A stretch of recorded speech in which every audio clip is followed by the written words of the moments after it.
I would say it's probably likely because they want to give health care to illegal immigrants, which will destroy health care for everybody else in our country. And I didn't see them bend even a little bit when I said we can't do that. We cannot allow them to charge tremendous amounts of money for health care for people that aren't even citizens. And in many cases, they come in from prisons, jails, and mental institutions. And we can't let that happen. So we have a big fight over that. West in panic. Africa's BRICS move just crashed the U.S. dollar. For decades, Washington has ruled the world through the power of its currency. Every barrel of oil, every shipment of gold, every deal between nations had to pass through the almighty dollar. But that era is over. Because Africa, the continent with the youngest population, the fastest growing economies, and the richest mineral reserves on Earth, has just joined forces with BRICS. Trillions are on the line, and the West has no idea how to stop it. Stay tuned because what I am about to show you will explain why Africa's BRICS move isn't just a shift in money. It's the biggest threat the U.S. dollar has ever faced, and it could change the balance of global power forever. To understand why this moment is so explosive, we need to go back. After World War II, the United States emerged as the world's biggest industrial power. In 1944, at the Bretton Woods Conference, the U.S. dollar was crowned the global reserve currency, backed by gold. This meant that if a country wanted to buy oil, wheat, or weapons, they had to do it in dollars. Washington controlled the pipelines of global trade. When President Nixon ended the gold standard in 1971, the dollar became what we call a fiat currency, not backed by gold, just by the promise of U.S. power. But here's the catch. The U.S. secured deals with Saudi Arabia and OPEC to sell oil exclusively in dollars. This petrodollar system forced every country in the world to hold dollars to buy energy. For decades, this system allowed the U.S. to print money endlessly, finance wars abroad, and control developing nations through debt, IMF loans, and sanctions. Africa, with its vast gold, diamonds, oil, and uranium, was forced into this cycle. But now, that system is collapsing. BRICS, Brazil, Russia, India, China, and South Africa, was once dismissed by Washington as just a talking shop. But over the years, it transformed into a serious economic bloc that now outproduces the G7 in purchasing power parity. South Africa was the first African nation to join BRICS, but that was only the beginning. In 2024 and beyond, BRICS expanded. Egypt, Ethiopia, and other African nations lined up to enter. Nigeria, Africa's largest economy, signaled interest. Why does this matter? Because Africa controls the minerals that the 21st century depends on. 40% of the world's gold reserves, 80% of platinum, 60% of cobalt, massive oil and natural gas reserves in Nigeria, Angola, and Mozambique. Uranium from Niger powering European energy grids. If Africa sells these resources not in U.S. dollars, but in BRICS currency, the U.S. dollar loses its stranglehold overnight. This is why Washington, Paris, London, and Brussels are panicking. Because trillions of dollars could be wiped from their balance sheets. When Mali, Niger, and Burkina Faso kicked out French troops and rejected IMF loans, the West scrambled to respond.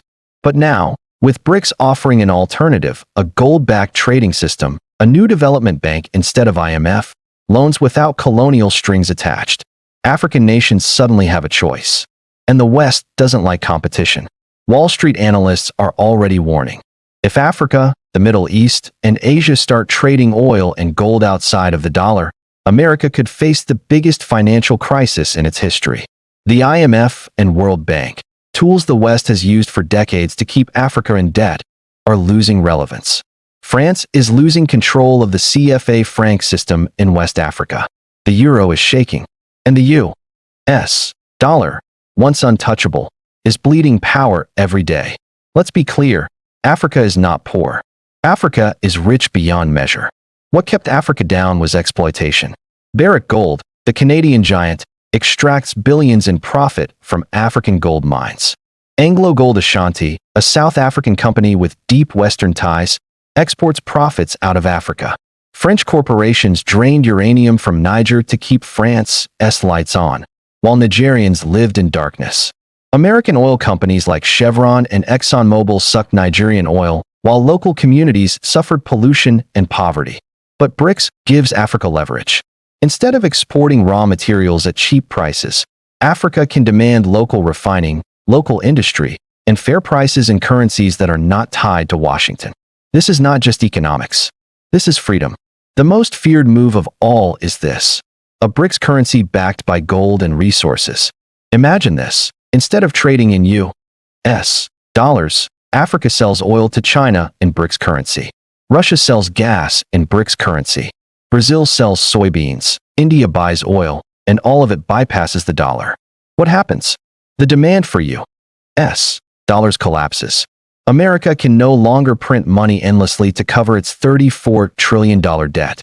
Inflation explodes inside the U.S. The Pentagon struggles to finance wars abroad. The empire cracks, and Africa, with its gold, would play a central role in backing this system. For the first time in modern history, Africa wouldn't just be a supplier of raw goods. It would be a pillar of the global financial order. This isn't theory. It's happening right now. In 2023, Kenya signed an oil deal with Saudi Arabia to pay in local currencies instead of dollars.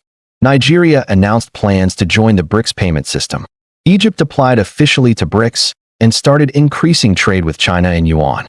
Ethiopia, despite IMF pressure, pushed ahead with BRICS membership.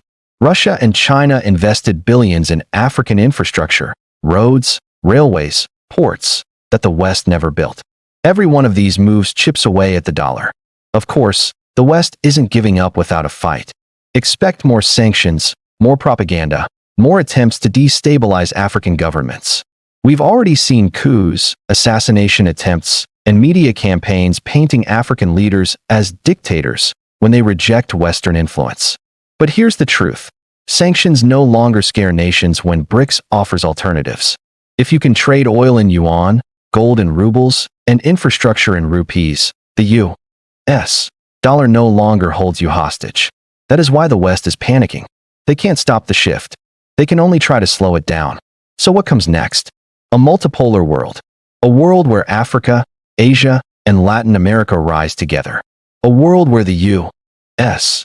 dollar is just one currency among many, not the master of all. A world where no single empire dictates terms to billions of people. Africa's BRICS move is bigger than finance. It's about dignity. It's about sovereignty. It's about saying, we will not be slaves to the dollar anymore. And that's why the West is panicking. The U.S. dollar is trembling. Africa has joined BRICS, and the empire is collapsing. This is the dawn of a new era, an Africa-led era. An era where BRICS nations decide their own future, where trillions shift away from Washington, and where the dollar no longer rules the world.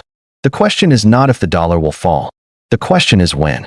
And Africa may have just given us the answer.